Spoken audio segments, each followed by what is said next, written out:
Ай сайынғы Каспий Ред Плюс шоты деген не? Каспий Ред Плюспен сатып алған заттың ақысы 4 тең бөлікке бөлінеді. Ай сайын оның біреуі шотқа қосылады. Алғашқы 3 бөлікті төлеген кезде зат сатып алуға жұмсауға болатын сома өзгермейді. 4-ші төлем жасалғаннан кейін тауардың немесе қызметтің барлық құны Каспий Ред Плюске қайтарылады. Каспий Ред Плюс шоты айына 1 рет қойылады. Оны хабарламада көрсетілген күнге дейін төлеңіз.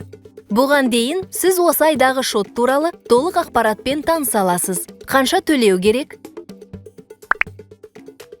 Өтелетін сатып алған заттарыңыз бұл нешінші төлем? Мысалы, осы айда сіз Зарадан және Каспий магазиннен сатып алған затыңыздың ақысын толық төлейсіз. Олардың толық құны Каспий Ред Плюс шотыңызға қайтарылады. Зат сатып алуға жұмсауға болатын сома экраныңызда да көрсетіледі. Каспий Голдтан төлем жасауға болады. Дайын. Ай сайынғы Каспий Ред Плюс шоты төленді. Алдағы төлемдердің күні мен мөлшерін әрдайым шоттар күнтізбесінен көре аласыз. Каспий Ред Плюс арқылы сәтті сауда жасауыңызға тілектеспіз.